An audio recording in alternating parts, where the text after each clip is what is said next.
The date is June 15th, 2017. Time is 6:30 p.m. David Champy II. Present. Rob Collins. Here.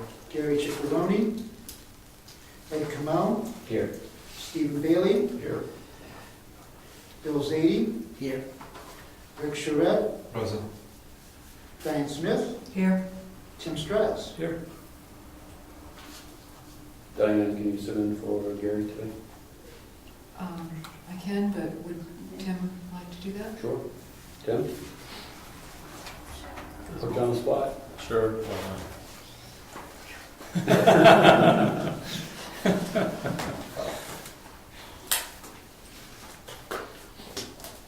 You get to vote. Yes.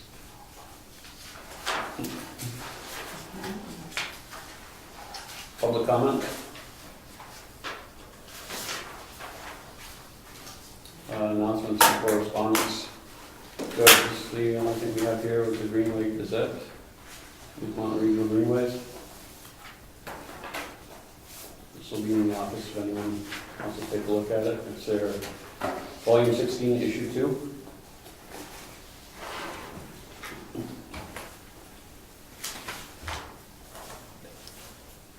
Review and possible approval of the May 18th meeting minutes.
Do I have a motion to accept the minutes?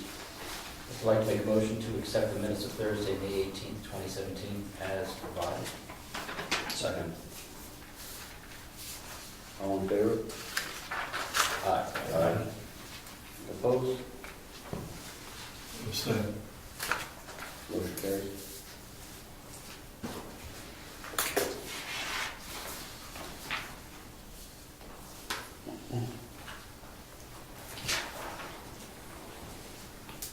New business. We have a preliminary conceptual proposed subdivision. I believe Mary and George have something to present to us. They discuss it. I got a couple of maps. I'm missing one, I guess, if you can pass it around. Give you an idea what we're going to be doing. We just have some preliminary questions, nothing major. I'll just go through them. Some of them we maybe not be able to answer, and most of them I think we should be.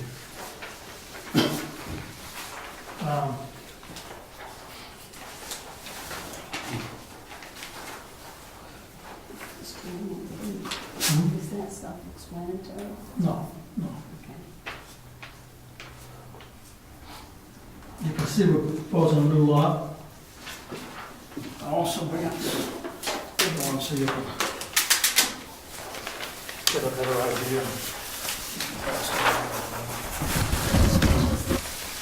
This is basically what we're up to. We're gonna, propose a lot right here, 5-acre lot.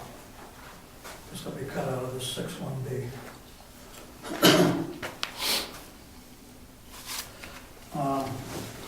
What we're trying to do is just clarify a couple items that the surveyor had first. On the application, it states that needs a 22 by 34 or a registry requirement of 22 by 34. I mean, it's kind of unclear which size the board really wants for the plan. And I guess it says, one place in the record says 22 by 36, and the other one says 22 by 34. There's also a 4 by 2 box on the upper left-hand corner of the plan. The town says they want it to be a 3 by 3. And I guess the registry requirements is a 4 by 2. So I don't know what the heck. So I just don't want to make a mistake when we do it. So if you could just clarify what you want, and we'll make sure it gets that way.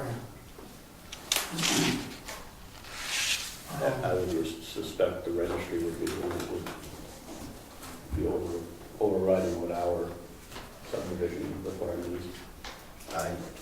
That would be my inclination as well, if they've got, because they don't have to actually take it and. So you're saying go with the registry, what Yeah. registry, deed, Carroll County Registry. Okay. But we should probably maybe contact the registry and see if we should fix our paperwork. You have a surveyor cutting this thing out? Yeah, Who is it? stone walls on, Barrington. Yeah, they'll likely know what size. What was the question? Oh, He just didn't want to make a mistake, so he wanted to get a clarification on it. He said he's planning on doing what the registry says, because you can't Can't record it yeah. if it's Right. not. And they almost certainly know more about what they're doing than we do. I think they changed, I think you used to have the same one as the registry, but the registry changed it, and you didn't update your records, your Flat requirement. Yeah, we should probably do that. Are we correct to assume that you contact the assessor's office to get the new lot number that'll be assigned to this lot? Is it the assessor that assigns that? Or, With the registry. I think the registry assigns The the registry? lot and number. Oh, it does? I don't know. Do you have I would, information on that? I'm not sure. Is it the I thought one? that Avatar had some input into that too for some reason. Well, it just says you need it in the record, so we don't, he needs the number, so we can, I think in the past we've gotten it from the town. the assessor will do it. The assessor? yeah. Okay. Okay, 4 more things. We're requesting the completion of the application and the hearing on the same night. I want to just make sure that we can do that Submit the application and the public hearing. at the same evening. And we've done that in the past too. As long as the. Well, it says it right in the records. Yeah, it says in the regulations you can, as long as when you send out the public notice, you know this, don't you? As long as you send out the public notice, it says those two things are gonna happen. On time. If you accept it as complete, then the hearing will follow immediately. That's what the regulations allow. right, I think we've done that in the past. You have to have the I don't remember the details, you have to have the application in so many days ahead of that That's date. our next question. That's our next question. George probably knows the answer to that. We want to kind of get some date specifics on what, like is it 20 days before the meeting, 20 contiguous days, 20 business days? Okay, so the only thing I can say is give it to me as soon as possible, because there's other things that can go wrong, all right? Okay. One of the things is I have to have the time to get in the newspaper. In the newspaper, it has to be there a full 12 days from the time that it's posted into the time of the meeting itself. But then there's also the mailing out so that everyone will receive that information. Right. So, the question you ask, whichever is longest, Okay. that's what I'd like you to go with. Okay, that's okay, as long as we, whatever the regs say, Yeah, as long as we get it in by that time, we should be Yes. fine. yes. We're gonna ask for a waiver on the engineering on the remainder of this lot. And this also wouldn't come before these other lots. That had never been a problem. The surveyor's already walked this. He's also got the geodetic maps, the US geodetic maps, that show there's enough upland, less wet, less slopes to support another lot. So you still have enough road frontage here? Yeah. When you break that Yeah. up? This would be landlocked if you, No, there's plenty, there's enough, there's 900 feet from that point to it's by this point. 56 here. I think it's 900 or something. We're taking 250 out, which is the minimum. I think we're taking 253 out. I think the minimum is 250, I believe. Yeah, we just need enough information, sort of bare minimum, we need enough information that we can determine that every lot at the end of this is a buildable lot, meets our building lot requirements. Right. So I think that in general, we have, unless there's a good reason, we haven't said you've got to survey 100 acres when you're doing something on one little corner, right? So I think, is that what you're asking for? Exactly. Waiving of resurveying, Right. Right. just the part of it? And showing the soils and the wetlands. Basically, because there's enough here for like 3 more lots. Right. So, what he's saying is he'll assure the board that there is no, in other words, there's not a big slope here, that, the 30 acres of downhill over the 25% slopes. So there's plenty of land there, plenty of land that would support another lot. And also they've done that every There's time. another 250 feet down this end. That is also contiguous to this lot. Yeah, I mean, with the amount of land we're talking about, with the amount of size of the lots, I mean, should be easy to make the case that that's not even close. Right, but okay. for Well, you have to, if we don't ask, Right. I'll tell you what, we've sold this lot, and we're panic stricken that something will go wrong at the meeting, to make it to go into the next meeting, then we'll lose the buyer, so we're trying to make sure we don't make any mistakes, that's why we're here. With regard to anything you ask us to waive, please come to the meeting with something in writing, saying that specific thing, what the reason behind Right, why we should waive Waive that it. requirement. okay. Well, the surveyor will be there at Right, that but meeting. it facilitates if it's in writing and it's part of the application, rather than you just saying, please waive this with nothing else in the application, right, which has happened before. We will, So, absolutely. don't need a novel, right, we just need something in writing as part of the application for why we should waive it. Give us a good reason, and, The last question we have, and I don't know if you can answer this or not, is how long after the approval will the subdivision be before it gets recorded? And the reason I'm asking that is, I don't know if you do the recording, someone does the recording. I said I hand deliver it to the registry for Alright. recording. Because one time, one of these lots, somebody forgot, and it was like almost a month before it got recorded, and we were in the same situation, we were panic stricken. I will expedite in this particular So, situation. okay, very good. That's it, that's all, I just wanted to tell you what we're gonna do. Can I ask a question? Sure. I'm a little confused about this piece here, which Okay. is shown here but not shown here. These 3, if you remember, Brookfield used to have a minimum requirement of 5 acres, and then they reduced it to 2, but they actually reduced the soils. And so you could get a minimum lot size of 2 acres. So when I learned that, we had already developed these into 5 acres. I had sold the one, and I decided, well, I like having the land, I don't want to give up any land I don't have to. So I ended up taking the land back, and we redid it, redid the whole thing, came before the board, and reduce the size of the lot. So this is the excess square footage that we took back. Okay, so those This is are just not, an old. okay, so these aren't actually separate lots, those are No. part of the larger lot. When we come up, that'll show all that. Okay. I just didn't have I should have widened it out probably. No, it's okay, I just want to make sure. Yeah, it's kind of confusing, because everybody says the same thing, what the heck is all this? If this were, I mean, not that I could figure out how you made a lot back there with no road frontage, but if there had been a separate lot, you could just do a lot line adjustment to create this one. Right. But anyway. Right. So basically, this is the lot, and I took it out of there, I should have taken it out of those two too. Also, that's my score, because it is confusing. But you understand, you know, this is gonna be a 5 acre, 5 point something acre lot. Right. So has this been, is your intent that when you file the new plat, that these parts are going to be correct? They're gonna be part of this one. They will reflect that these pieces will not be there. They won't be there. So does this 56 acres, that does not include that acreage? I think this one does, because this says removed, right? Does it say removed? It says to be added to 6-1B. Yeah, this is what's left right now, there's 56 left.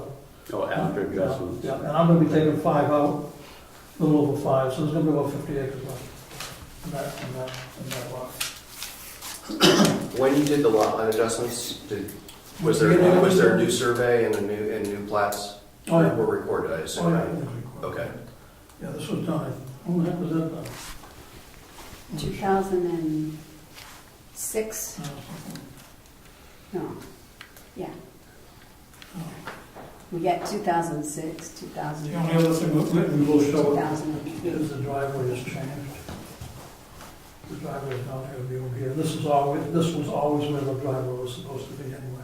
This is a lot ago that existed, and we just kept using it. And we had this all flagged, and finally we just went ahead and did it now. So this driveway goes straight in now. This will be discontinued. And that'll all be restricted on the plan. George, did you have something? Yes, so I just want to make sure it was understood for the applicants that I've got to have the whole application in. Everything, right? Okay, right, so that would include, for instance, the name and the addresses and the stickers and everything Everything, else. yeah. Right, we'll have all that. Okay, and the full application filled out, because I cannot process it until that happens. Right. I'm just saying this because, like you said, you don't want anything slowing this down. Exactly. Right, Okay, and again, as soon as possible, even though there's there's a certain amount of time in there, the more you can give me time for that, the better it is for you, because we don't want anybody else to challenge this also. Right, right. Okay. would it help you if I gave you, just so whatever you have to do, the labels and the abutters list and all that ahead of time, before he does that, would that help? That will help to a certain extent, yes, Okay. thank you, ma'am. Okay. Appreciate it. And just make sure the abutters list is correct. I'll double check it 5 days before. That's right. Promise. That's right. But, move across the street and, just make sure that all the abutters are on there. Otherwise, we have no choice but to redo it. I know. I guess that's it. Okay, thank you very much. You can keep all that, and, I don't know, I suppose it's irrelevant to you right now, isn't it? You can keep the little ones, if you want I'll something. give you that one then. All right, thank you. Thank you very much. So you're planning on being on next month's agenda? Next month for sure. Awesome. Thank you. Thank you, George. George, you're gonna have that next one.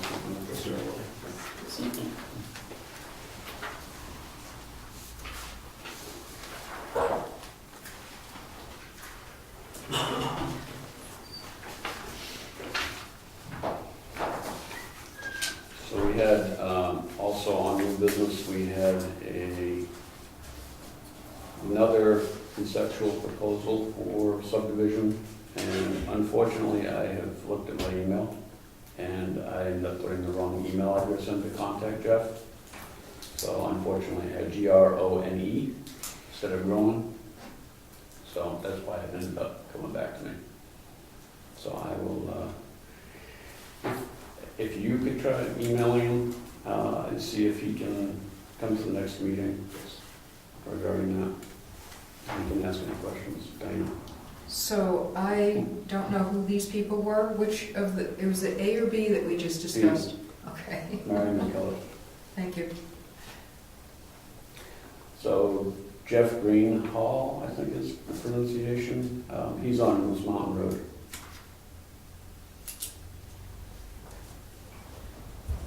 So he came to one of the meetings, I believe, and discussed it with us 2 meetings back. About the potential subdivision. But he was supposed to be here tonight? I was unable to get a hold of him because of my fat fingers. Oh, okay. So I sent an email, didn't get a reply back, sent another one, and today I went and checked and saw that it came back to me and said, I must have this wrong. He didn't do an application yet, did he? He did not. No, it was just a discussion to see what was going to be required. I thought we already had that with him. We did, but he sent a follow-up email asking if he could sit down with us. I don't know if he has additional information Oh, okay. that I need to get from him. So he can feel him out too and see what exactly he wants to discuss with the board. We can put it on next month's agenda.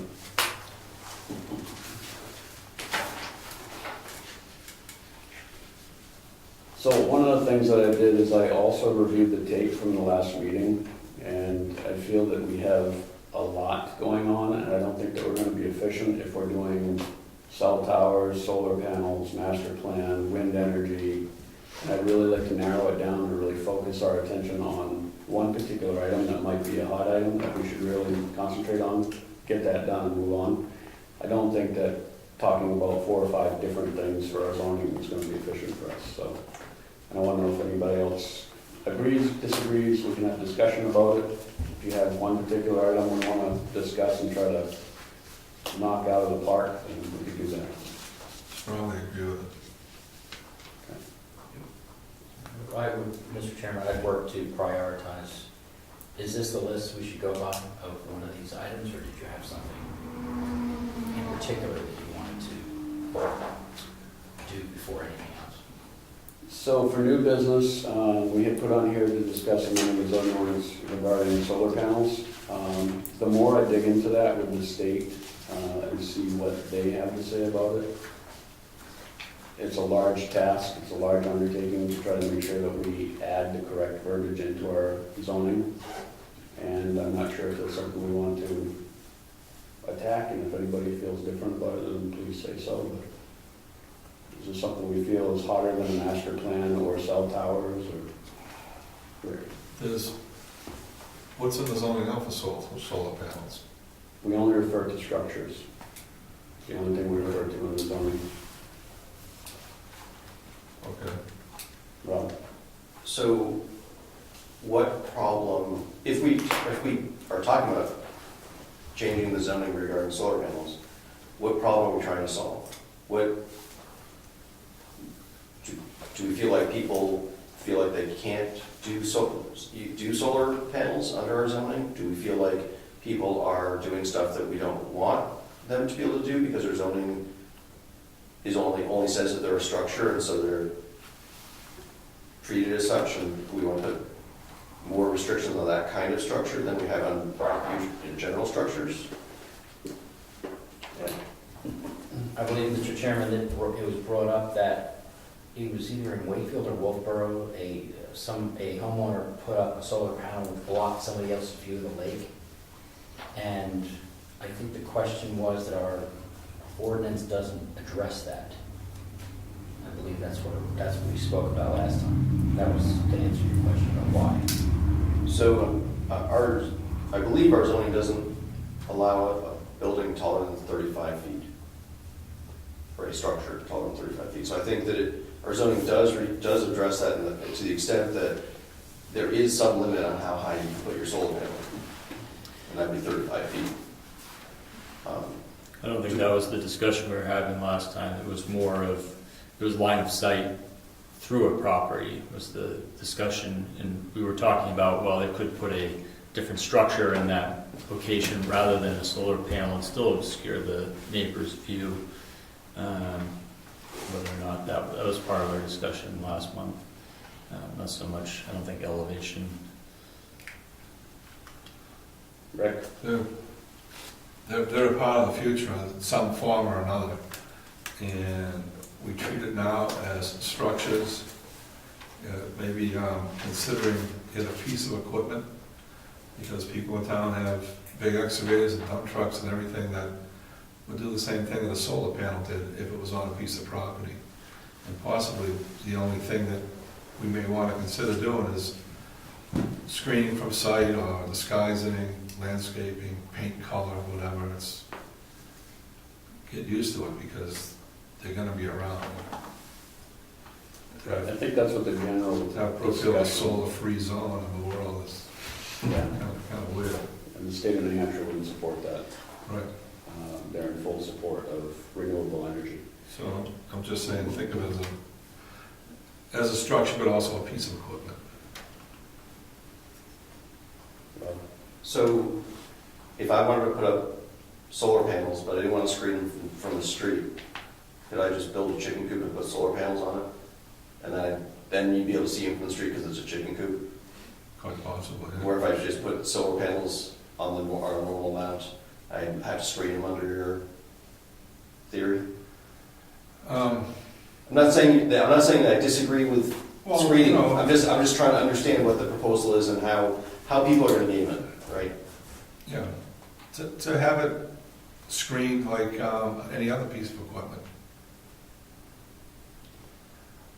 Chicken coop's a structure. If we treated solar panels like a piece of equipment, which it is, right? It's attached to they're usually attached to the ground, so they don't blow away and stuff like that. They're usually, like with a vehicle, I believe you can park it in the setbacks, right? Whereas the structure, you can't put in the setbacks. We do have something about screening some kinds of vehicles, but in equipment. A piece of equipment has to be screened according to the zoning ordinance. Right, but I think it could be screened in the setback. And what's some of the objections to solar panels? Unsightliness, blocking views, I don't know. People say that about chicken coops too. I don't know. I mean, other structures. Well, it's You could an do, agriculture town. same could be said for a wind turbine, you could put it on a structure, you could put it on a mast, on a pole. So what's the guidelines for that within our town ordinance now? And would they be, it's a piece of equipment. I think the only thing our zoning ordinance speaks to regarding that is property setbacks and ball zones. Yep. I don't think it talks to, you're not going to screen 100 foot in town. And they're allowed to be more than 35 feet tall, right? Definitely. Because they're not a structure, they're a wind turbine, so. Are we gonna have a contingency plan for every single possible event that occurs? And this is starting to get a little bit, because if somebody's doing something next door to your home that's bothering you, you have other avenues to cease and desist and go another way in order to get it, changed or variant or something. So I don't know who in the town is having a problem with their solar panels. That's why we're having the discussion. Yeah, no, I'm just saying, that's my opinion. I don't think there is a problem, but It's to determine if we want to keep going forward with this, we want to table it, move on to something. not to say that there may be a future problem and it should be looked at. I just don't know if that's a priority. Rob? I'm not sure that sightlines are something that our zoning even attempts to protect or I'm not even sure it even should try to protect that. My neighbors across the street, they built their house and barn and stuck them right in my view. I didn't think twice. I mean, I wasn't happy, but I didn't think that they shouldn't be able to do that, right? I mean, they bought their land, they're set back appropriately, they're appropriate size for the neighborhood. I mean, I don't see why I should have the right to complain because somebody put something, whether it's a solar panel or a chicken coop or a barn or a house, in my sightlines. They own that sightline, I think. I may not be happy about it, but I don't own that. wanted to own it, I should have bought it. I think. I don't know, maybe people that have really nice views maybe feel differently. I mean, I had an okay view, and now I see their house in mine. So, You used to it yet? no. It's only been 10 years.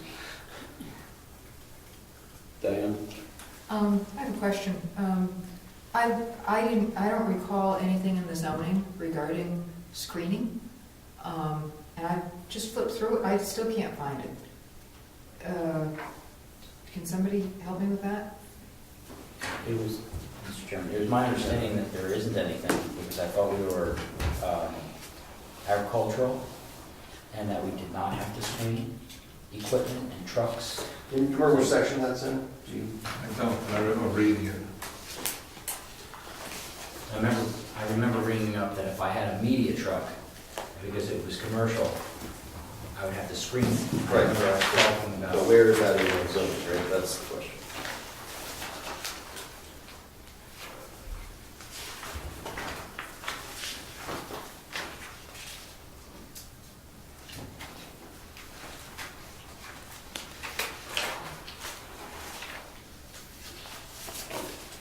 Page 255, item B, road number 4. External storage of occupational equipment and supplies shall be screened from the view of abutters and the right-of-way. And that is under home occupations.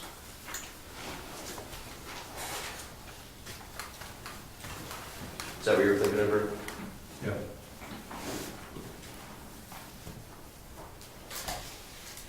Thank you, Roy.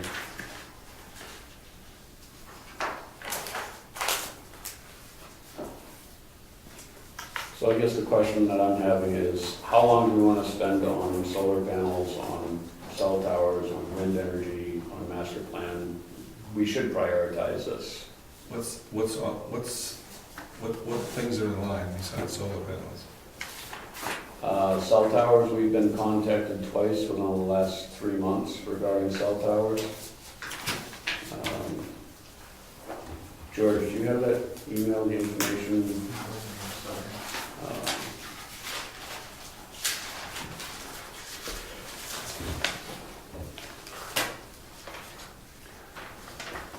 So we had an inquiry from Mike Lovett of On Air Acquisitions. It's a company that researches site acquisitions for cellular companies. So George spoke with him on the 19th, the day after our meeting. So he questioned the clarity of the zoning ordinance in regards to cell towers and suggested that a conditional permit be in order. So it's come up twice within the last 3 months, people asking about cell towers. So we feel that that's something that we need to review. What else you got on that? We had talked about wind energy, wind towers, solar towers, or solar panels, and on the master plan. The master plan is one that we've been pushing aside for quite a while. Oh, you've had inquiries on cell towers, Correct. so I could be wrong. Wind energy, solar, you just gotta put something in there, right? There's nothing in the ordinance right now, correct? That could fall in with wind as alternate energy or something, we could work on that. And, master plan, the current master plan, I looked at a copy of that the other day, and on the cover it says until 2020. So you got a little wiggle room on that. I don't think we did. We had talked about that recently. It was dated 2006, trying to plan out to 2020. Right.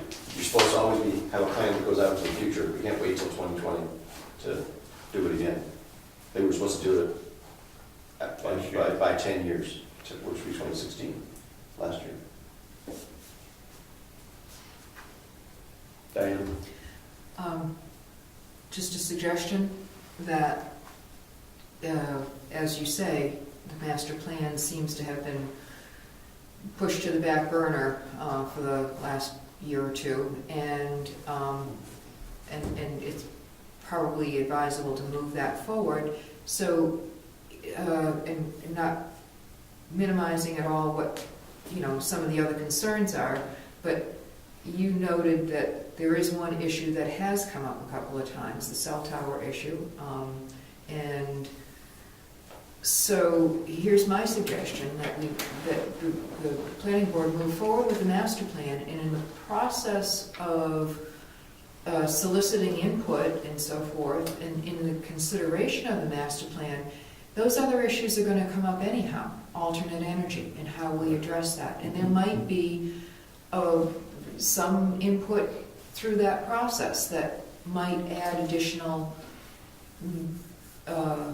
thoughts and concerns that we as a board can't necessarily come up with on our own. So I guess my suggestion would be to move ahead with the master plan and the cell tower thing, and then deal with those other, and evidently there's going to continue to be other, subdivision or lot line adjustment. I mean, just kind of the normal kind of business of the board. So I that would be my thoughts on that.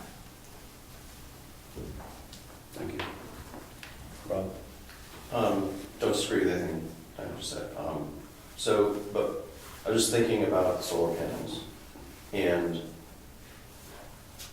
I'm not sure, I don't really get a sense that of what zoning change we would want to make. The only thing I can think of, unless we want to say, have larger setbacks from the size of the property for solar panels or something like that, so something with the placement of them. The only thing I can think of would be like the overall size of or power output or something of the solar panel. Just make sure that it's on the scale of what a homeowner would need to supply their house, and not be able to, not somebody who has 200 acres not putting in 200 acres of solar panels. Right? I think that would be, maybe if we wanted to, I don't know, that would be my big concern with, and maybe with any of the alternative energy methodologies. I know with wind, we've got a limit on the power output of it. Thinking maybe we just either have something general about small energy production as a general category, which would include solar, wind, I don't know, what else? Biogas. Hydro. That's regulated by the state. Any change to waterway is regulated by the state. Right, but we can have our local ordinance say, you can't put in any of these systems that will generate more than X number of kilowatts or something like that. Just as a way of just saying, you can do whatever you do, kind of like we did with home occupations, right? You can do any home occupation you want, as long as it stays small, it doesn't bother anybody, right? You can't like create traffic jams and things like that. It's got to stay small. You can't have more than 4 employees or whatever, right? Can we do the same thing for the energy production and just say, we don't want somebody putting a power plant in. We just want we want to keep it residential. So we'll put that in home occupations next to no gas stations. Maybe. No power plants. Yeah. You can't, but so one of the businesses that's not allowed is a power plant, right? So your power production would have to stay for residential use. I don't know if we, or something, I don't know. It could be home occupation, or it could just be its own section, right, that says, or, I don't know, we can find the right place for it, I think, but, I don't know. Or we can just make no change at all, maybe,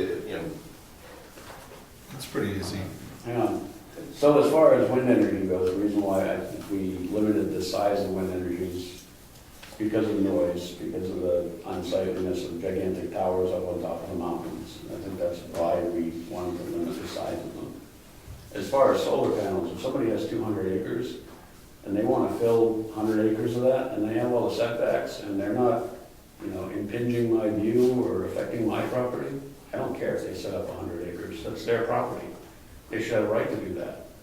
I don't think that we should limit that. And if they want to push back more power to the power company, it's going to lower all of our electric bills, hopefully, maybe. But I mean, I don't see how we could say, you get 200 acres, you can't put 100 acres worth of panels on your property. Okay, if we don't want to tell people what they do with the property, we can certainly do that. I understand that philosophy, but Why can we tell them they can't have a gas station or a junkyard? those are environmental hazards, but it's not just because there might be an eyesore.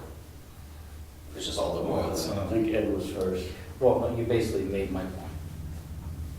So, Diane?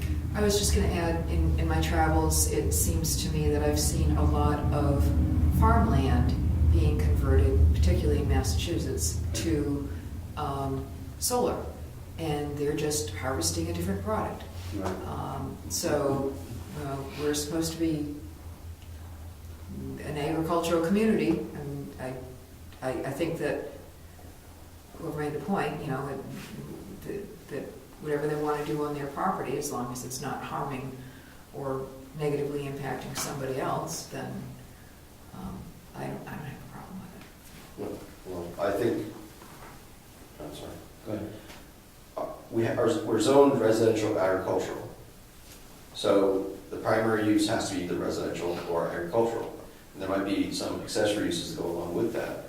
Somebody that comes in and buys, 500 acres in town, clear cuts it and puts up solar panels over the whole thing, that's not them living there, that's them setting up a energy plant. Now, if you want to make the argument that it's agriculture, I think you'd have to get the legislature to add that to RSA 2134A, which is the definition of agriculture, right? So, and I think I would be surprised.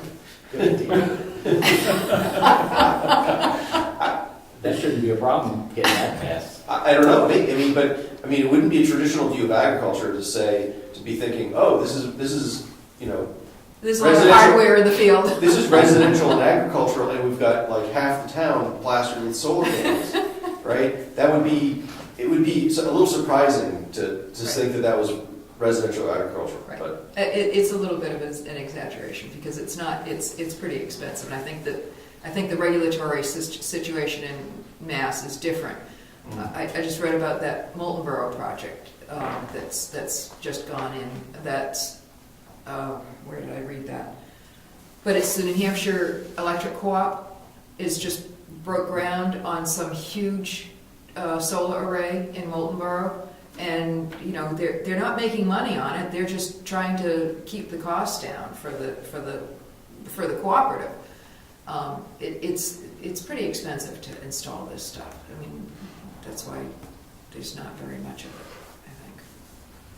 So, anyhow, sorry. To prioritize, I agree with Diane that a lot of these things it would be helpful to bring up the discussion while we're doing the master plan. The only concern I have with doing that is the master plan is supposed to be advisory, and then with the public here, you're straying into regulatory, and I'm wondering how we're going to keep that separate, because people will tend to want to make the master plan regulatory because they're being asked how they want the ordinance to look.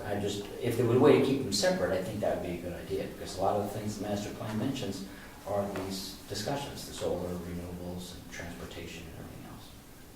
The master plan really defines what the town desire is, right?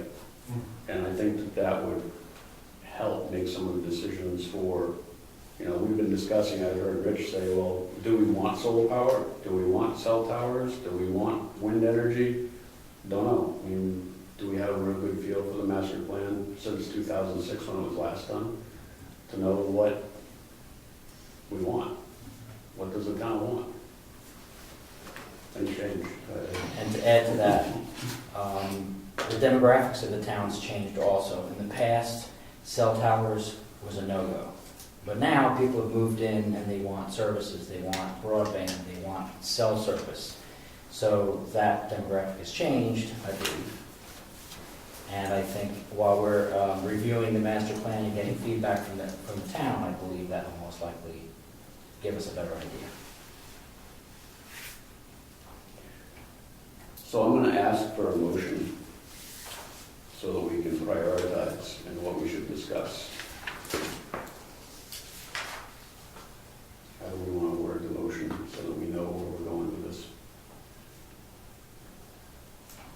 Go ahead, Rob. I'm not sure that you need a motion. You as the chairman get to set the agenda. If you want our input, my input would be, our focus should be the master plan. We're overdue on it, it's a big project, and we don't, I don't think we've got a burning issue with any of these other topics. I think they're things that are coming up and we're starting to think about, but, you know, I'd love to, if we could reduce the size of our zoning ordinance by trimming down a couple of those sections, but it seems to me that the master plan is more urgent than doing some cleanup. So that's my opinion. You don't need a motion, because you're the boss, and in terms of the agenda, and I think master plan is most important. That's what I was looking for, is to see if everybody agreed with that. So far, I'm getting the feel that everybody does agree on that. So for now, let's set the solar panel, wind energy, and cell towers aside and focus on the master plan. And I think some of the stuff will come out during that discussion.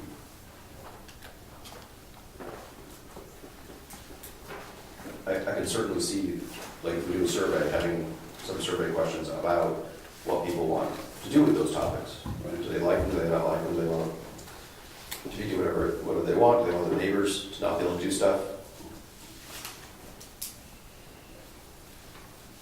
So that was new business. We're going to move on to old business. George, one of the things that I didn't see on this that I had sent an email about was the amended rules and procedures for the changes from the RSA. We talked about waiting 10 days. Do you remember from the last meeting? I do remember. I purposely left off the agenda because I did not meet the time constraints for sending that copy out. Okay. Then can you send it out so Yes. we can follow the procedure for that? That's- Be aware of what the, up to date of what we're discussing here. The rule of procedure changes that we did, we were Right. supposed to have it in hand. Right. So he'll send that out. Yeah, but we reviewed that in the minutes, right? What the changes were. Right. Right. But we didn't get a copy, so we'll get a copy of that and review it, and we'll talk about it next month. Can you put it on next month's agenda? Yes, I will. Mr. Chairman, Yes, sir. can I move back a little bit, back to the cell tower? And I wanted to get an update of the gentleman that was asking us, it sounded like we were being asked to do something. It was a request. It was they wanted a copy of the cell tower regulations that we have, so if they're trying to determine sites, is that the reason why? And I thought that person was supposed to be coming here. So that person, I believe, was out in Chicago, Illinois. I believe George had sent an email without a reply back. It appeared to be a general bulk email that was sent to all municipalities. And it was, I think it was just an open question as to what we had for our personal wireless communication. One of the things that I did do is we had talked in the last meeting about looking at the Telecommunication Act of 1996. And if you all don't have anything to do and you want to read the 128 pages of that, then I say go for it and we'll talk about it. But I got about third or fourth page and I was done. It's extremely arduous, so. And was that a different subject from the other gentleman that had to do with the emergency? There was another issue with, No, that was the same. That was the same one. first one, yeah. Yeah.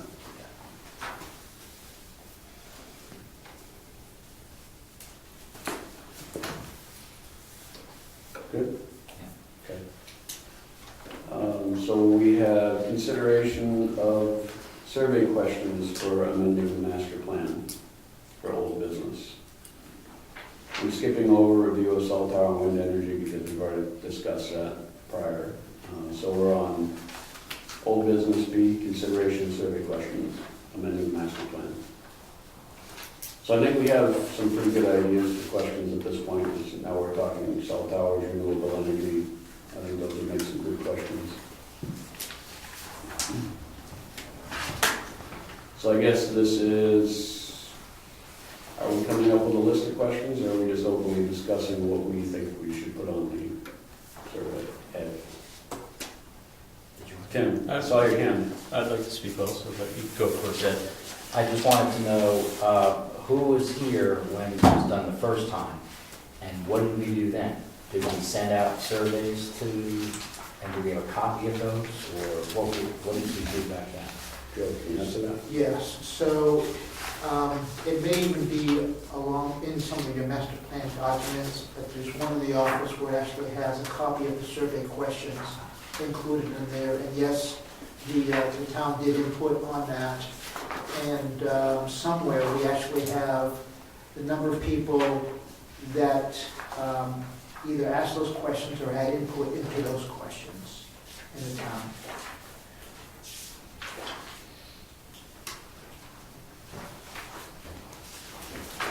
You said we have that survey, George? Yes, I'm gonna see if I can find it right now. Thank you.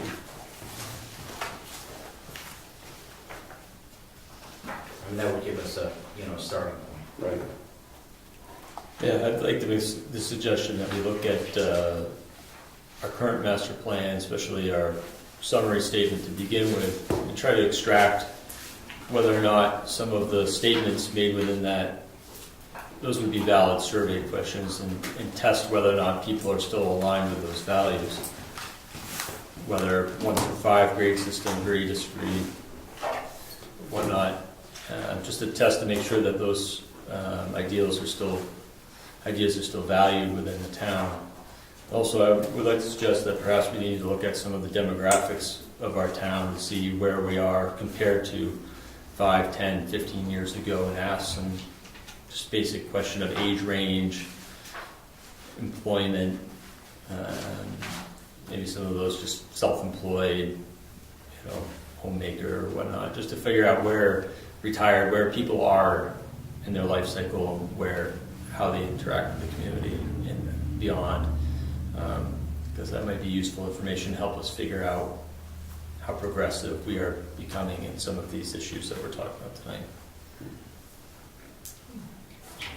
Yes, sure. I do have this, I can try to summarize this. There are a few pages to this if you want. You may find this at the back of your copies of the master plan. For those of you who have that, not everybody does. Do we have any copies, any more copies of it? I have my own copy. I don't know if anybody else has a copy. Oh, good question. I think we'll get right now, you're saying? Do you have a copy? I don't. I don't have a copy to pass out, but I do have some copies here in the office. Let's see here. It's on the website too, is it? Yes. Okay. I'm just not sure that the survey's in there too, though. That's my thing. Is it in the appendix? It's on this document right here. It's at the very end. Okay. But maybe I could just summarize it. I don't find it in this document here. Let's see, it says Master Plan Survey Results December 11, 2000. The report documents the tabulated results from the Master Plan Survey distributed by the Brookfield Planning Board during the month of November 2000. Planning Board distributed approximately 500 surveys. We received responses back from 160 citizens. Each one of the categories, for instance, under demographics, it has subcategories, employed, age respondent, years in town, residency, rent to own, and it's broken down as far as subcategories, like for instance, employed, full-time, part-time, how many are full-time, how many are part-time, how many are retired, et cetera, et cetera.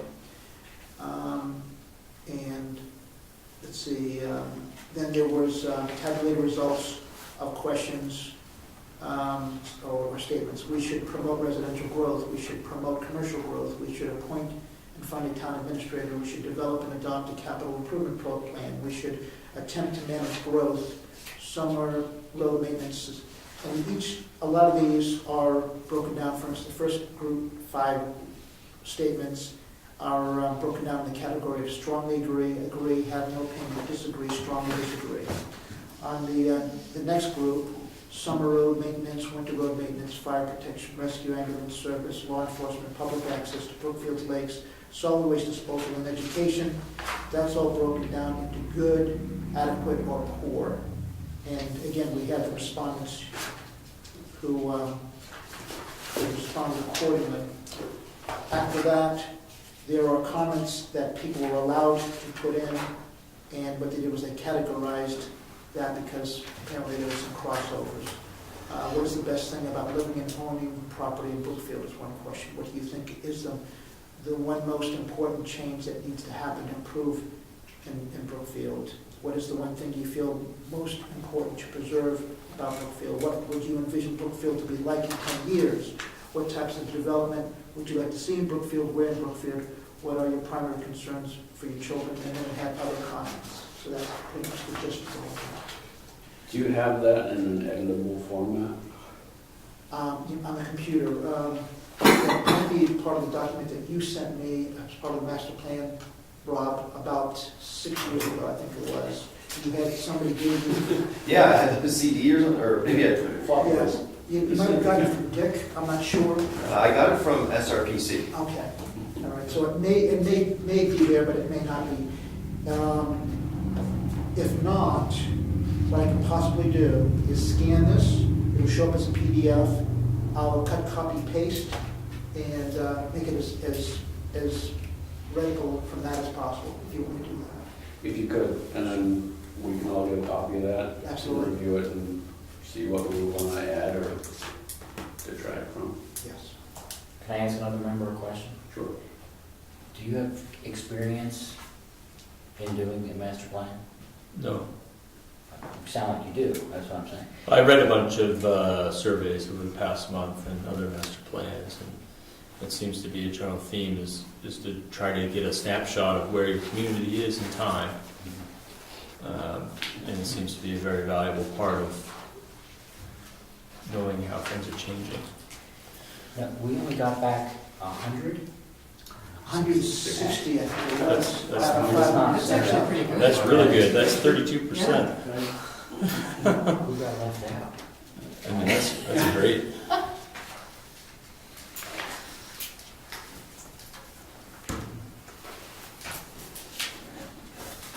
It's a good step. Tune up these questions, and that should be quick next time we come together, if we all have a look at it ahead of time. Right. And get them out.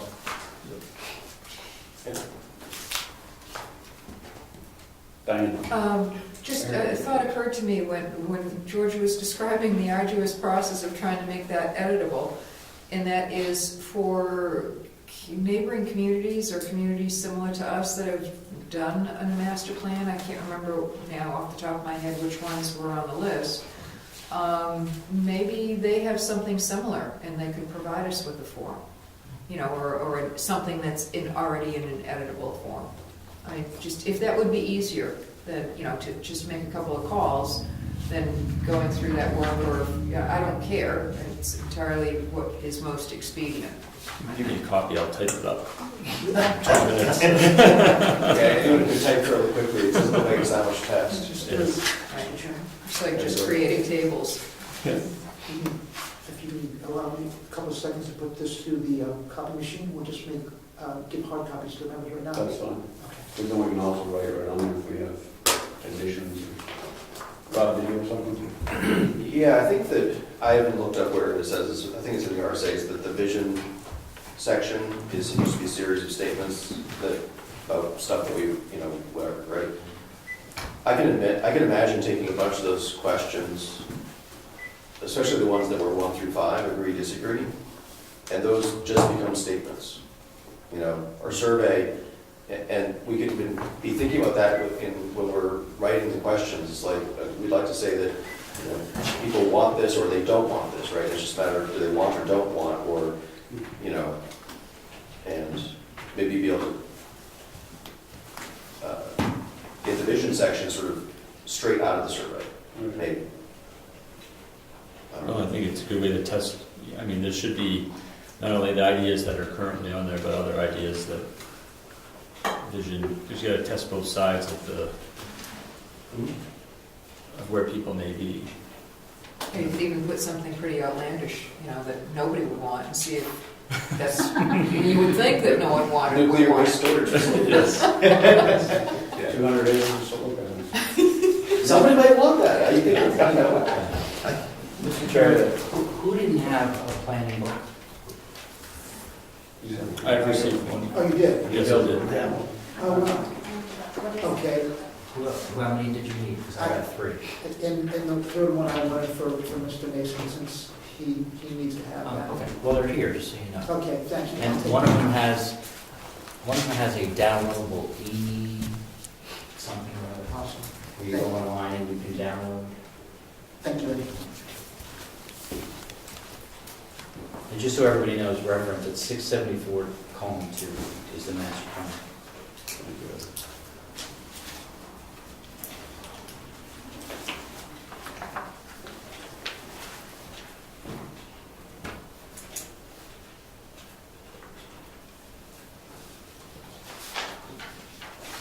Yeah, the master plan shall be a set of statements and land use and development principles, and then it goes through section by section.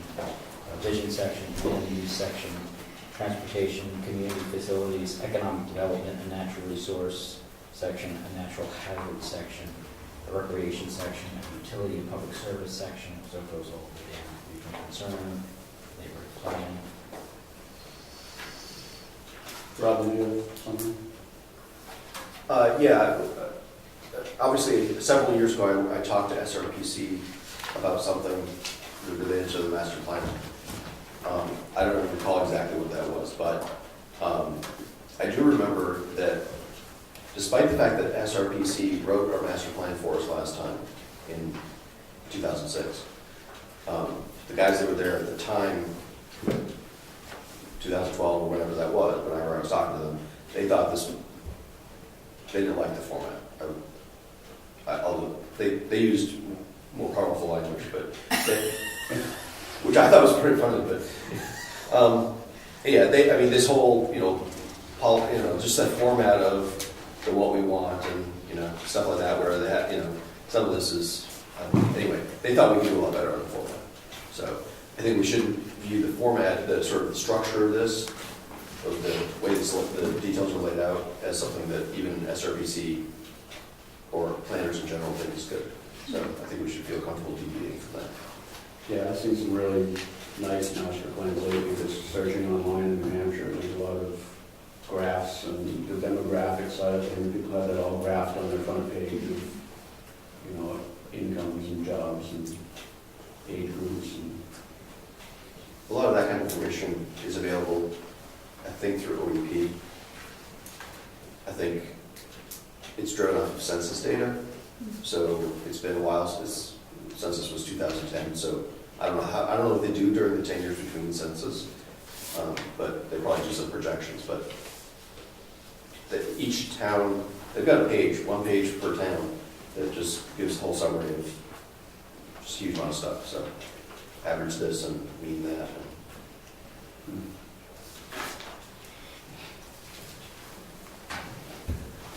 All right, move on to C, old business.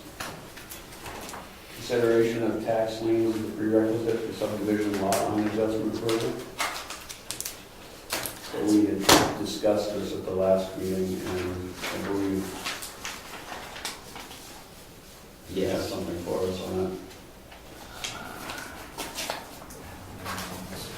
Back. The first Question on multiple pages back? Yeah, the first way I asked the question apparently was not effective enough. And one of the members was so kind to reformat the question to make it so accurate that they gave us 3 pages. I do thank that member for doing that.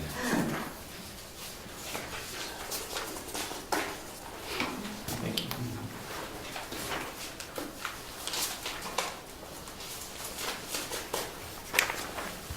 And getting us this information. The research department down in the Capitol is extraordinary. I'm humble. I go in and I ask all kinds of questions, and I'm like, I keep apologizing. Feeling like I'm asking too many questions. She's like, I do this all day. One guy had to go all the way to the state library to get some ancient laws that I had to look up. And he came back in like 15 minutes.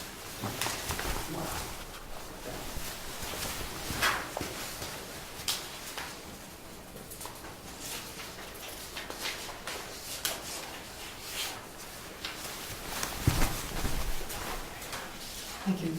I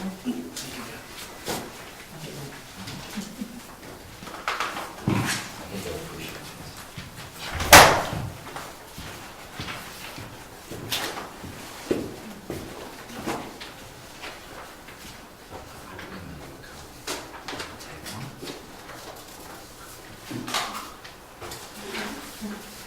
That's it. Yeah, I have it right here. Do you have a third page in there?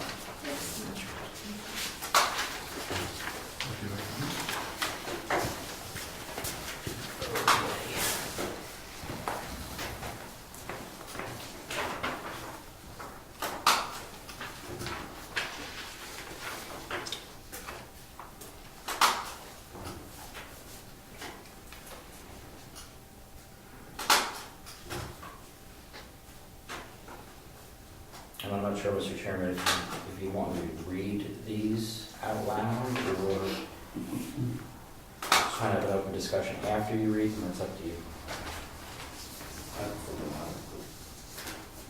Yeah. Let's review them ourselves and then we'll discuss it.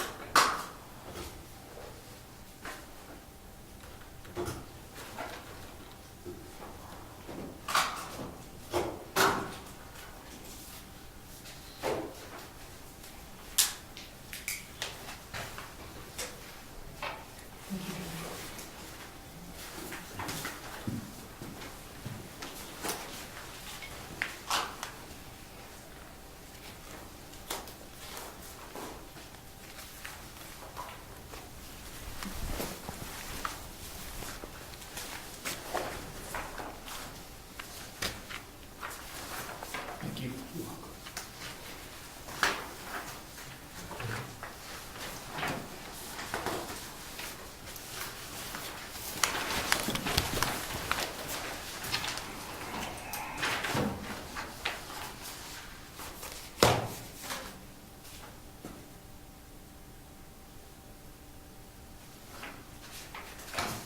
George?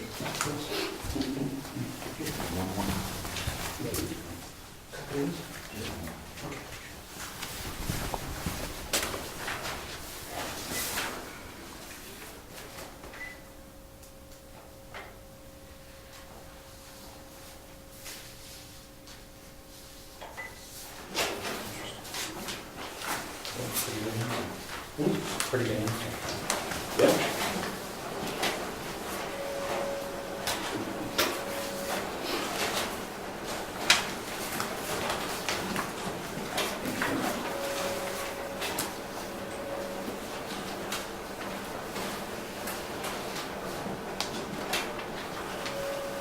After the research director answered, she sent another email correcting that she made a mistake and wrote principal plan instead of principal, the principal, so she used the wrong principal. She realized that she.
So from reading that, I think it's pretty clear, there's really no gray area whether or not we have any jurisdiction. It clearly says we do not have jurisdiction. What I took away from it was, we don't need jurisdiction, because the concept of the lien being against something called Lot A is an incorrect interpretation of what the lien is. I understood what she said, what he or she said as, when there's a lien against the property and it's registered, it is for the whole property. And if somebody ends up with half of that, they've got a part of the lien as well. So the whole premise of my question was, or the whole question that we were chasing around was bogus, right? When there is a lien against the property, somebody can't somehow transfer it all to one half of that property. The whole thing's contaminated by the lien. That's what I thought I read. Is that what everyone else saw? Yes. So it's not so much that we can't, I mean, it's also true that we can't get involved in collecting taxes. But that's okay, because we don't need to. I think it's sort of the way I read it. Is that? We also can't judge the approval of the subdivision based on the fact that it has a lien. That's what I get out of this. Sure, but we didn't want to, just on the face of it, right? We wanted to protect the town. The value of the property. Right, but I think that was just based on not understanding what a lien meant and how it was applied. If there's a lien against a piece of property, like you said, that means that there's like something enjoined in the ownership of that property, correct? And if that's a fact, then if somebody's going to apply to do something, don't they have to own the whole thing, and should it be unencumbered anyway? It seems like that would already be in law. I think that was part of the statement, was that it would have difficulty moving forward in the process because there was a lien. Whoever they're going to sell the chunk of property Right. to is going to do a title search and realize that there's this lien, And that's as far as it goes. and any sane purchaser would just walk away. Right, or if they pay lien, who cares, because then they paid the lien, right? Right. You'd have to disclose that anyway. Or it should be disclosed when you're going to purchase property. I don't know if it needs to be disclosed, but it's public record, so, it may be the end to disclose it, or maybe that you're supposed to discover it on your own. I don't know. Well, I know that up the county, the Registry of Deeds has said that there's a lot of mistakes on the books in New Hampshire. So even though you do a title search, you better have somebody that has title insurance, because there's mistakes on the books, where something might have a lien on it and never showed up. Yeah, many years ago, I spent a summer doing title searches as a summer job down in Massachusetts, and similar kind of thing is here, I'm sure, just old, having to go back, trace a title through 13 siblings that inherited, and yeah, some of it was pretty bad. Just for the record, the Register of Deeds in Carroll County has made everything online now, so it does make it, easier to do searches. So I think we have the answer to our question. Correct? So this board deals with zoning and land use, Correct. not taxes. Correct. It shouldn't be part of our decision. Correct. Ed, thank you very much for I didn't research, I just submitted a question. But it's very clear. That's I very think good. it was clear and concise, so there was no gray area questions left behind. So When you're trying to put together legislation, this research department's really important, because they have to tell you it's the right answer, or else your legislation's gonna be all messed up. Sorry, I just want to point out, though, that the answer really is not from Legislative Services. They found the right person. Correct. So this is from OEP. So I think this is great. Thank you. Yeah, I'm really glad they didn't just say, stop and say, well, you know, planning boards do this, and we can't have anything to do with taxes and end there. Right. Because our real question, I think, was, and maybe they understood that, was that we as a town want to make sure that people can't cheat the way, or finagle the way out of the money that they owe us, right? So I think that was the sort of bottom line, that was included in the answer, is that they can't, so.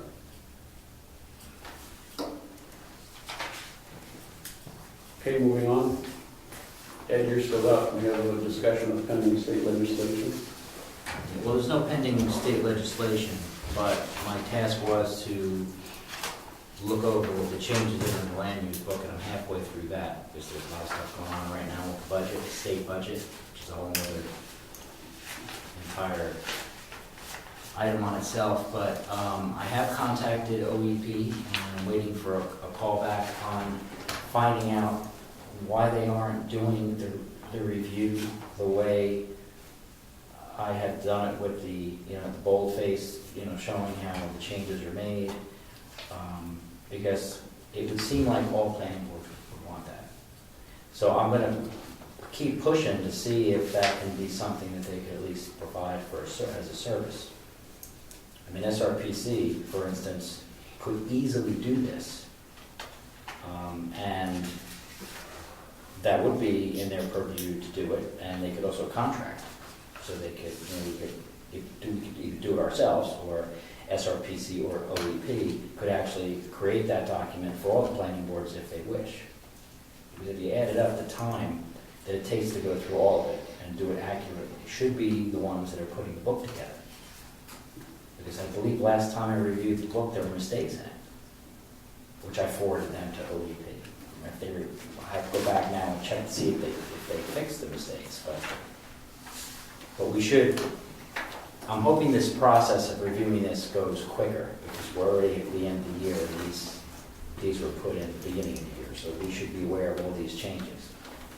So I'm halfway through. Dianne? I'm sorry I missed the last meeting, but in this, on this topic, I just wanted to pass on a bit of information about legislative review for current issues.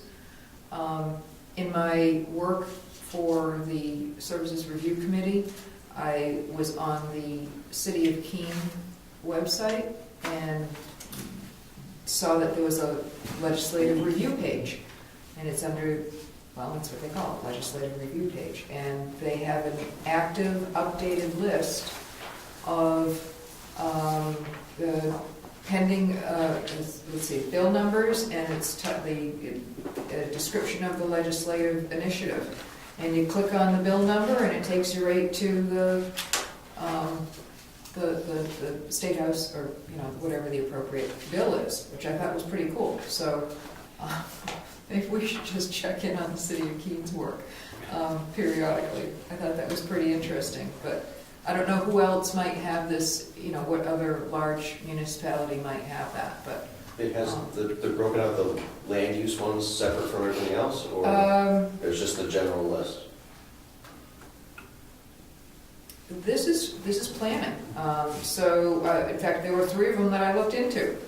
One was we were just in the process, or just had an alternate member, and that was evidently part of HB House Bill 514. So I looked at that, So these are the planning issues. Yes, sorry. And that was on the Town of Keene. Keene, yes. Website. www.ci.keene.nh.us/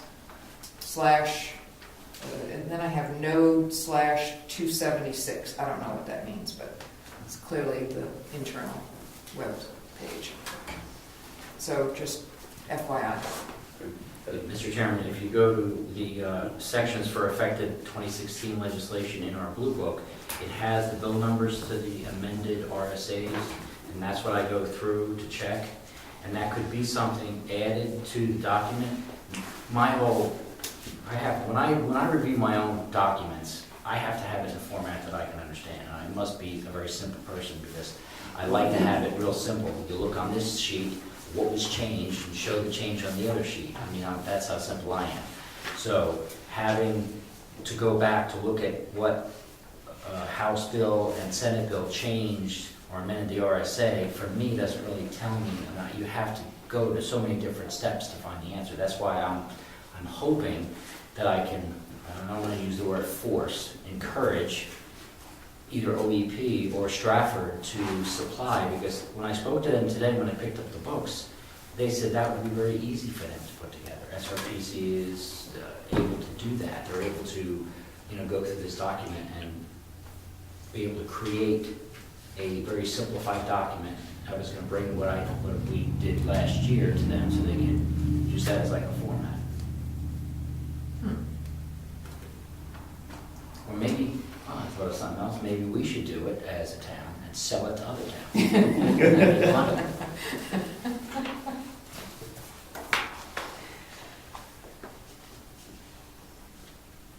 I mean, it should be part of government oversight, part of your business.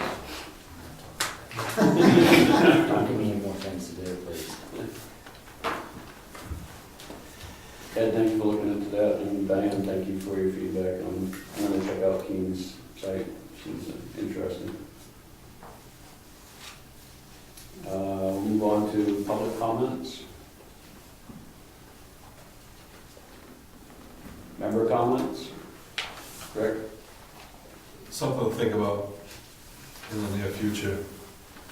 The ZBA zoning board of appeals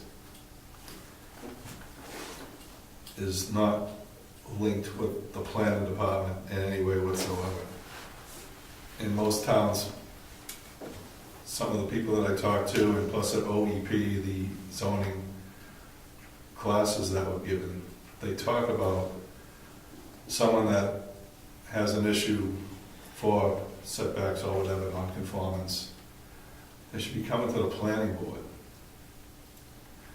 and then to the ZBA if they see the planning board's decision unsatisfactory. What this does is this gives the ZBA a paper trail to look at in history. And the way it's set up right now, they just apply for a building permit, Ed says no, and they go right to the ZBA. We wouldn't even know what's going on. And every place else, the planning board is the gateway for the ZBA. No one goes to the ZBA without going to the planning board first. And they got it set up like that, so the ZBA has something to go by. I mean, there's no sidewalks or anything like that. They don't do anything like that. And the planning board would do something like that, but none of that happens. And there's been questionable things going on in the town. And people should be able to get what they want, but there should be a process. And my thought is there's got to be a place in our zoning or our procedures where we can spell this out and become that gateway. You got anything on that? It might be good. A lot of ZBAs, and I don't know how to do this, a lot of ZBAs are required to take walk-around properties before they draw their judgments. And I don't think we require our ZBA. I'm not sure that a planning board can require the ZBA to do that, or that should be part of the ZBA's rules of procedure. But Which they have none. So that would be a mistake. which they have none. But if you read most of the other public notices from other towns, they talk about when the walk-around will take place before the hearing. I think that would be good to have also. I don't know how to do that, whether that's planning board or whether that's ZBA, but it's just, I think the town needs that. Does anybody know offhand what exact RSA number refers to the ZBA and its responsibilities? Just off before I start looking for it. Yes. So our zoning has Article 5, Zoning Board of Adjustment, and it refers to 674-33, 676-5, 676-7, and 677 in general. So I'm guessing it's 674-33.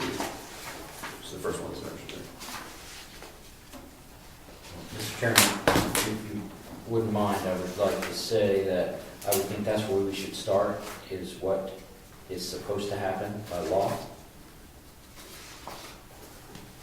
I would agree. And it's not short. You said 674, 674:33.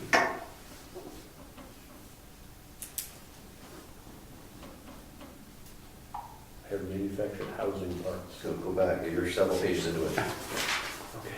It starts on page 404. Gotcha.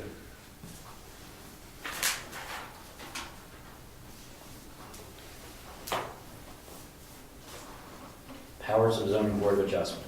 Good. Number 1, the zoning board of adjustment shall have power to A, hear and decide appeals if it is alleged there is an error in any order, requirement, decision, or determination made by an administrative official in the enforcement of any zoning ordinance adopted pursuant to RSA 674:16.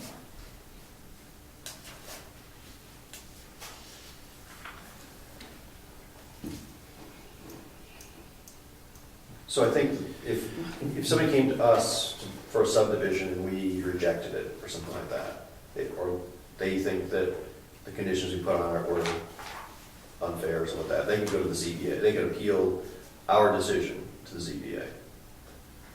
Or if the selectmen decided that somebody was violating the zoning and they said they wanted to appeal that, they could appeal to the ZBA.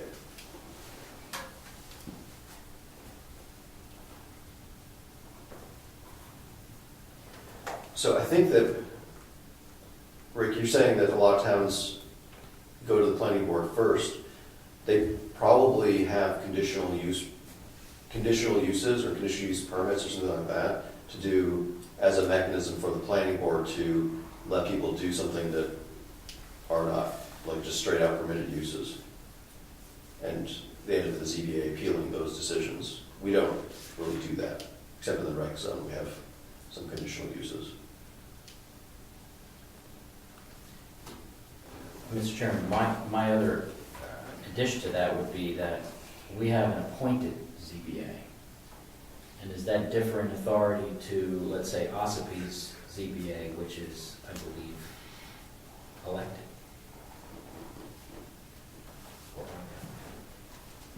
Is the authority different? Like, It would not be different. No.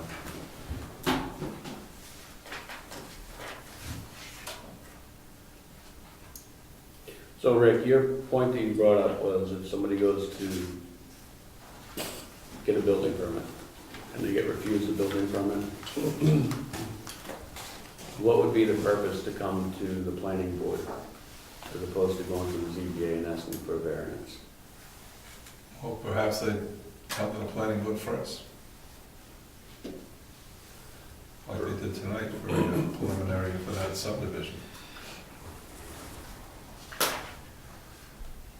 I want to look at, I just want to prevent the ZBA making this, I mean, the way it's running now, why do we even have zoning lots? Let's just put a bunch of people in a room and just let them decide. Well, you can do that, you can do this. Nobody come out, go home.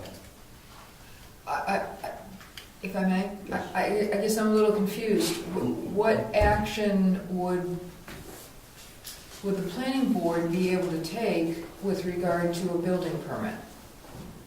I mean, I don't think the planning board, as it's currently structured anyhow, has the ability to change the zoning.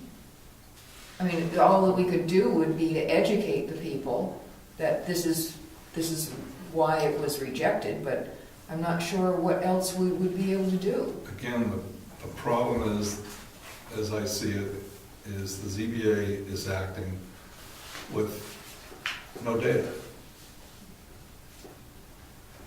So that's why other towns are set up to have the planning board as a gateway to the ZBA. I'll be happy to pull up a few towns and bring in some information so we can see how that's set up. Maybe like this, Rob, maybe we don't apply for some reason. It just feels wrong. right now, and I'd like to look into it. Does the planning board review like every kind of project, or are there like certain ones to when it's like the change of a lot line or something like that, or building a new structure, but if it's amending to a structure that's already there, like would that also go to the planning board first, or would there, how would they split it up? Possibly, yes. Yeah, everything, which is like. It would be, I'd be interested to understand how their zoning ordinance is written such that that happens. I mean, I can think of a bunch of ways we could make it happen. Could require site plan review. We could, for everything, you know, or things that are non-conforming or something. I mean, there are ways we could structure. I'm just curious, conditional use, as I mentioned before. I'm just wondering how they've structured their zoning such that it goes to the planning board first. Because we'd have to make that change, right? Right. What they discussed in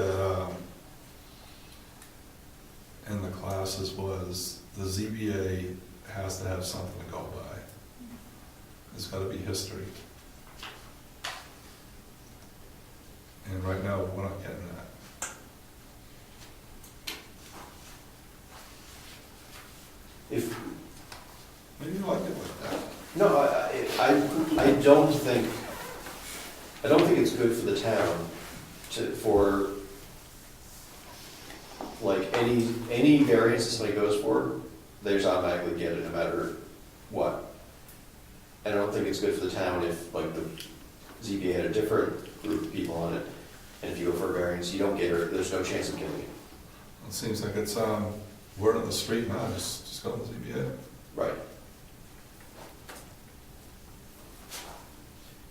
I think that we've got a ZBA section. I think if we wanted to say that, anything before the ZBA has to do a site visit. Probably, if you think that would solve the problem, I think. Just bringing up a concern tonight. I'll come back with more solid stuff on paper. But just a concern, have everybody start thinking about it. And the way we're structured, the way things are happening today. Do we want to change it? Maybe not. And let's look at some things that are different and are a little more solid. That's done by people who came before us. So my thought would be, let's say someone wants to pull a building permit and they're encroaching waterfront, or they're too close to their neighbor's property line, not meeting the setbacks, and our code enforcement officer says I can't issue a building permit. If they came to the planning board and said, I went to the code enforcement officer, I went to go get a building permit and I was refused, and we asked what the reasons were that it was refused, what do we have to stand on? We have setbacks, we have requirements in our zoning. I'm not sure that would change anything as far as that situation goes. So they would go to the ZBA anyways and ask for a waiver on it. I'm just trying to understand what, again, you're gonna come back with more information. That's what I said. So. Okay, Rich? I've got something else for you folks to consider. The Board of Selectmen is getting some feedback on campers. And our zoning, I believe, says you can't make a camper a residence. But you can live in it all year long, as long as you don't make it your residence. So it might be helpful, don't declare it as your residence. Just don't declare it as your residence, right? It's easy to do, it's happening. Might be good if we had something in the zoning that said you could live in it for X number of days. Whatever X number of days is. I thought we had something that said consecutive days. No. It's not on I think it said seasonal. Residence, can't make it a residence. You should use it seasonally, isn't that what it says? That's not what ours says. I want to review that, but yeah, that's, It's unbounded, it's, you can get around it very easily. And we've had a couple now. Is there something about camping? Yeah, you can't make it a campground. You can camp on your property. But now people are camping, quote unquote, on their property Full-time. full-time all year round. So is that bad?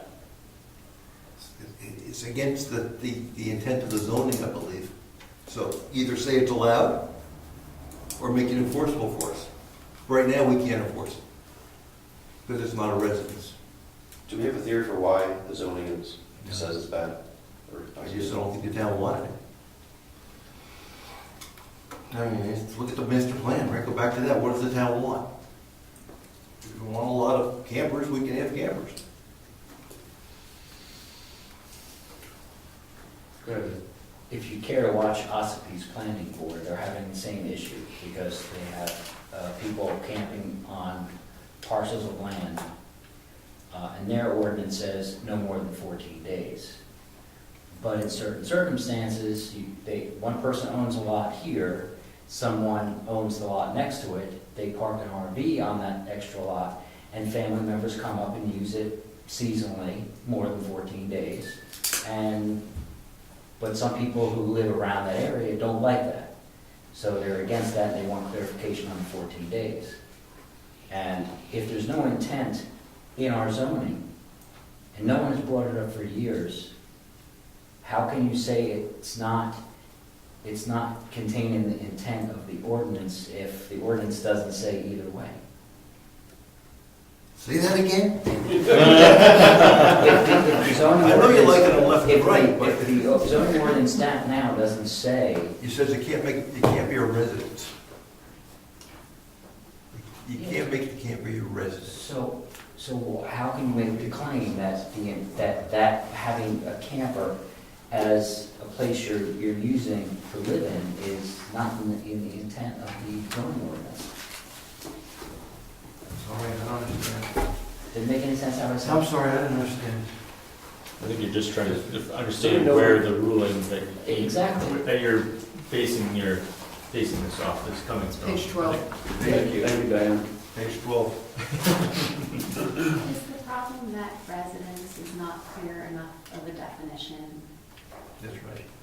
Just like with voting, you have domicile, and you have residency, and then you have all these other requirements. That's the problem. So I gave you the solution by saying number of days. Yeah. But there could be other solutions too. And it could be 6 months. It's just not bounded today. It actually says it right here. It says, such trailers and vehicles may be occupied for no more than 6 months aggregate per calendar year. The Board of Selectmen may extend this time period in cases where the property owner is residing in a temporary trailer or recreation vehicle while rebuilding the primary residence destroyed by fire or other such event on the same property. Thank you. I have to stand corrected. Would you read it again? It says 6 months consecutive or just 6 months? Aggregate per calendar year. Per calendar year. Thank you. So you can't get around it by leaving for a day. Yep. Starting a new 6 months. Okay. And But the first sentence is also important. It says camping or travel type house trailer or recreational vehicle may not be used as a permanent year-round dwelling. does not say It residence. does not say residence. I mean, you think of that, I mean, that's what's kind of implicit, but it doesn't say that. Okay, So, sorry. See, the violation, I think, would occur if somebody is living within a camper. The violation would occur if they're, for instance, dumping raw sewage into the stream. Where I believe there are other things that would have to be looked at. Now, does the ordinance do that? Does it have a mechanism to make sure they're not doing that? I mean, I think right now you can have an outhouse, right? That's not against our rules.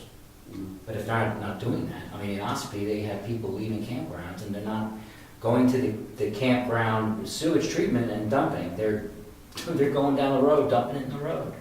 So that's where I see the violation, not if, I mean, is this really a problem happening, or is it just one or two that are sneaking into the woods for 6 months? They're not in the woods. They're not in the woods. Well, Ossipee, the zoning enforcement officer came to the board and asked them to clarify the ordinance, because he sees it happening, but he can't go out and say anything because as soon as he does, they post a no trespassing sign, and then they have to spend thousands of dollars going to the court to get the person either removed or to get it, to get on the property. So it needs to be clarified for them, because he can't even check to make sure that they're not dumping anything. I mean, they might be perfectly fine living the way they're doing, but if you have no way of making sure that they're not damaging the environment or dumping sewage or whatever, making sure they have potable water, stuff like that. Setting a dead horse under a cart, kind of stuff. Or beaver dams, the other thing. Right, Rob? So I'm having trouble understanding why we wouldn't want somebody who owns a piece of property to be able to live on it. I mean, there's some really nice trailers and RVs, and probably be nicer than my house, and maybe not as big, but nicer. And I guess I could understand somebody not wanting, it doesn't look like a residential neighborhood if you have a camper as your house, right? It doesn't look like a normal house. So I could see maybe saying you have to screen it or something. But assuming that they're not dumping sewage or whatever, right, why wouldn't we want to let people do that? I mean, I can see putting some restrictions on it, but I guess I don't see what the problem is. Because we clearly call out the square footage, minimum square footage of a residence. Well, that's because we didn't want, I'm guessing that was because we didn't want people building permanent structures that were shacks, right? Whereas this, if, somebody could just roll it off the property, right? It's not, I don't know, I mean. The other issue that Ossipee was having is how those structures are taxed. Right. And I think the state law says that you have to have the vehicle registered in order for it not to be taxed. Up in Ossipee, they have decks that are on the sides of whatever the camper is. Or they have an actual building, that used to be a deck, and they put a building on it. The structure winds up being taxed, but they can still have the vehicle registered and not be taxed on that. And the issue was that people weren't keeping up on the registration, and then the town had to keep putting abatements on everything because people were saying, oh, I forgot to register it. So they register it, bring it to town, and they get an abatement. And it was like every week they had like 5 or 6 to 10 abatements, and it was more trouble doing that than, the state law says that's how they have to tax. So I would think that if you have a registered vehicle on a property and a camper, and they're doing it, you said aggregate, 6 months? 6 months aggregate, yeah.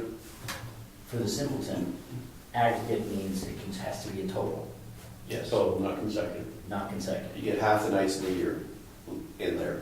Well, my issue with that is how do you enforce that?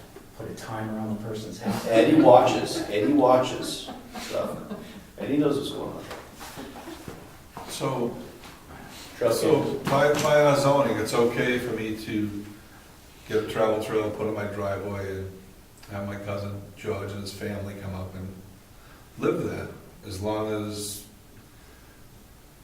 every few months they just take off for a few days. You just need to rotate different cousins in, Not the same ones. not the same ones apparently. I don't know. And you don't use the word living, you would use the word visiting.